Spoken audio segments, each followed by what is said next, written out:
bb&T CEO Kelly King and SunTrust CEO Bill Rogers join us now in an exclusive interview from Charlotte, North Carolina. Gentlemen, thanks to you both for being with us this morning. Mr. King, let me begin with you.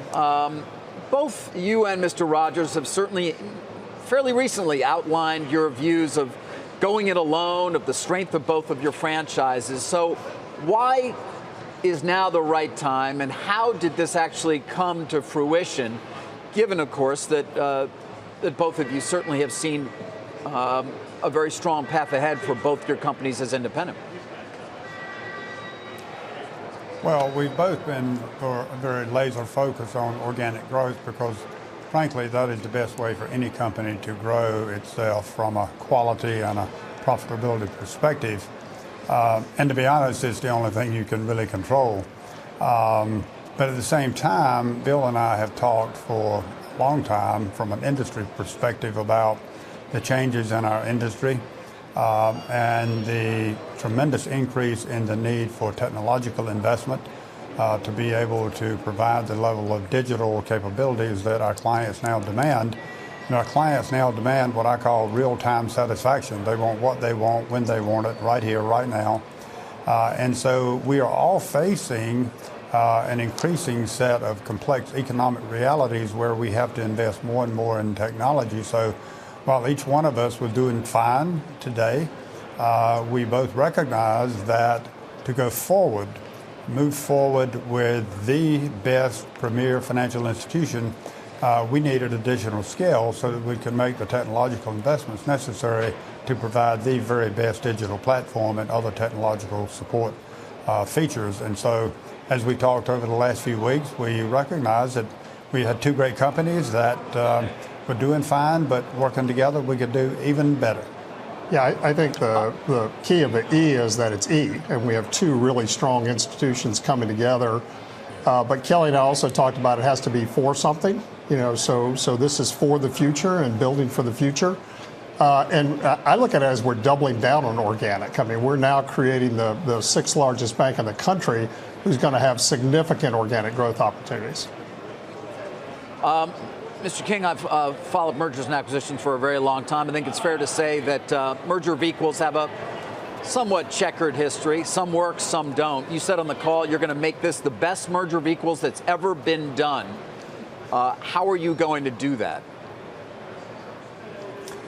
Well, fortunately, I've had some experience. As you may know, we did a very successful merger of equals in 1995. Now, I recognize that was a number of years ago, but it is a very important level of experience that we have had. And so, number one, we know what we're getting into. But the most important thing is that we have two companies here that are very culturally aligned. We have the same kind of mission, same kind of purpose. We're focused on helping our communities. We're focused on our clients. We're focused on our associates. And Bill and I are experienced in terms of doing mergers. We've both done a lot of mergers. And so we are already way ahead of the game in terms of thinking conceptually about how these companies will come together. And importantly, we've learned that you start immediately. We have already built our executive team, for example. We know already, we announced in our deck this morning who they are, what their functions are. We're now building the second level of senior leadership under them. We will begin next week with the executive team leading the integration process. We will be working together to pick the best systems, the best processes, the best people in all of the various areas. So it's a methodical, it's a very difficult process, but it's conceptually fairly easy to understand what to do. The key is to do it fast, do it efficiently, keep a keen focus on your clients and your associates, be very sensitive to your communities, and that's exactly what we're going to do. And we've already started out Mr. Rogers, on a great. Actually, can I ask you a question, sir? Yeah, sure. It is a true merger of equals, no doubt. Although your shareholder base is only going to own 43% of the combined company versus 57% for bb&T shareholders. How did you get a MOE, given you were the smaller company and are going to own, or your shareholders will own a smaller percentage of the overall? Because it's a testament to our relationship, is it started as an E day one. We initially started, and Kelly's conversation is let's have board and let's have management equal. We didn't really talk about what the ownership percentage was. That wasn't the discussion. It's what can we together? What does a complementary businesses do to going forward? So I think it's just a testament to the partnership, to the mentality that we have, and as Kelly said, I mean that we're confident we're going to have the best MOE possible because we're off to the best start possible. 12.5% of combined expenses are targeted in terms of cost savings, roughly $1.6 billion. Mr. Rogers, why is that the right number? Well, Scott Kelly, we both take that. We've talked about it together. Absolutely. We put the numbers together. Our financial people did most of the work. But we have tremendous overlap in our branches. We have about 750 branches that are within 2 miles of each other. And so it's relatively easy to get the kind of consolidations that we'd like to have there. As you would expect, we have the very same kind of systems, same loan systems, deposit systems, right, et cetera. And you pick the best and you discard the other. So we've done actually a lot of math around coming up with that number.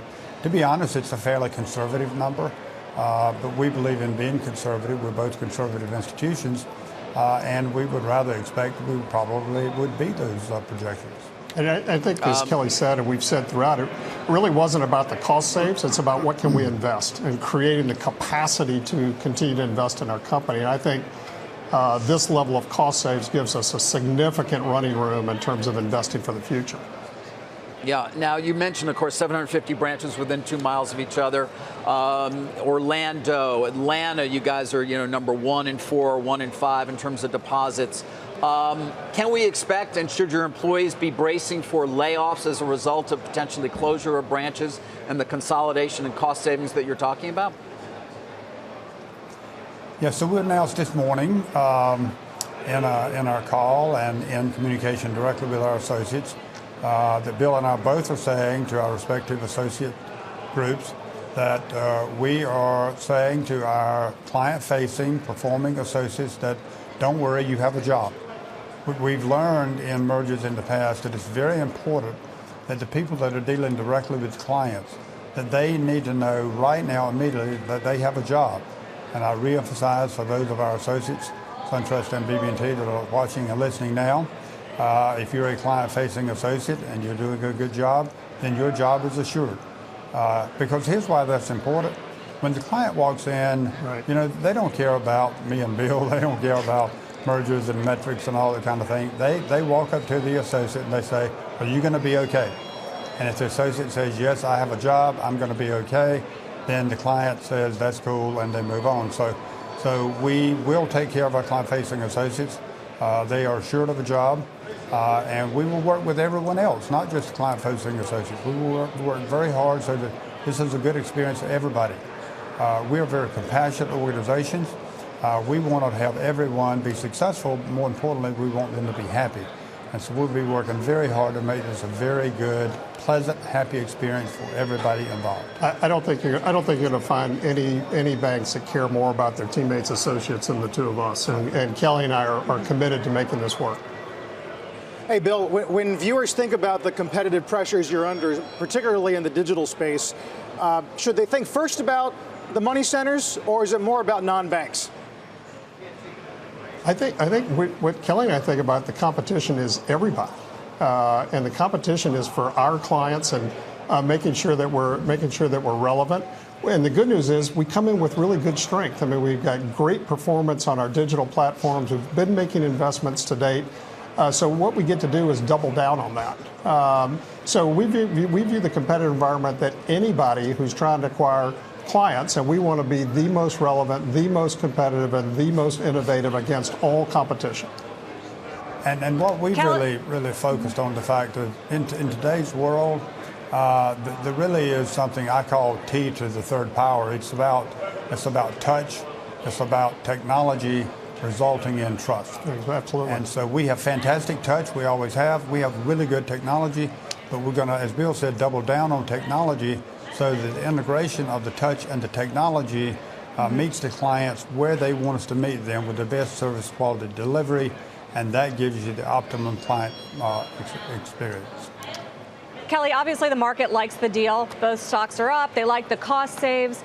But there are some questions from folks I'm talking to about what it signals about the overall environment, whether this indicates some sort of peak for retail banking, a tougher outlook ahead, the end of rising net interest margins. How do you see it? Now, I'm sorry you were breaking up just a bit, but I think your question was, how do we see retail banking going forward, and the margins and the pressures and all that we're facing in terms of competition? Was that the question? Yeah, and whether this deal indicates some sort of inflection point in terms of a tougher road ahead for retail banking and net interest margins. Yeah. Very insightful question. Retail banking is getting much more difficult. You know, the fintechs, the additional digital investments that are required, the fact that consumers, retail clients of all type, including small businesses, require real-time satisfaction demand. It's a sea change in the last 3 or 4 years. So it is much tougher, to your point. That's why we have to do what we're doing. That's why we have to combine, to have the skill, the capacity to make not just investments to follow, but to lead. We have to be out in front of our clients asking them, what do you need, what do you want? And then we have to be on our toes figuring out how to deliver those solutions. We now have the capacity, we have the initiative. Bill and I are going to co-lead, focusing on our new Innovation and Technology Center, which is going to be in our new headquarters in Charlotte, because we think that is the most important. As we lean forward, it's not about looking backwards, it's about looking forward. It's about how do we create the kinds of products and services and processes that not only meet the needs of our clients, but exceed the needs of our clients. Yeah, I'd say the business has been changing and will change. I'm not sure that there's a particular inflection point. As Kelly said, this is just going to give us the opportunity to be the absolute most competitive bank in the country. Well, gentlemen, judging from the way you finish each other's sentences, you're off to a good start. But you're going to be working together for an awfully long time as CEO and COO, and then as chairman and CEO. Can you assure people you're going to get along and are prepared to have that long relationship through, what will certainly be, it may sound like you're getting married here, but both good times and bad? Yeah, we're going to get along great. We've known each other a long time, we're both North Carolina boys, as I like to say, even though Bill has spent most of his experience in Georgia, which I have a great respect for. But we're really very much alike. We grew up alike. We have very similar backgrounds, and mostly we have a really deep passion for our people. For our associates, for our clients, for our communities. Bill nor I are the kind of folks to get up in the morning trying to make a lot of money. We don't worry about the stock price. We get up in the morning trying to make the day a little better. We try to improve the financial well-being for our clients. We try to make the world a better place to live. We will get along perfectly. The challenges we have will not be us working together. And I think ego's checked at the door. You can see that. Let me just end here with a quick follow-up. You seem to indicate you're not going to lay anybody off. Is that correct, Mr. Rogers? No, I think what Kelly said is what we're going to do is we're going to be compassionate. We're going to plan long term. If you think about the branch consolidation as an example, it really doesn't start till 2020. We have natural attrition in our business, so. It's about the fact I think over time we'll be able to consolidate and do this in a way that has the least amount of impact for teammates and associates as possible. All right. And finally, any ideas on a name, Mr. King? You guys getting close? We haven't figured out the name yet. You know what we're going to actually do? We will use some outside research capabilities, of course, but we're going to let our associates help us figure this out. Bill and I know one thing. We will not know the right name. We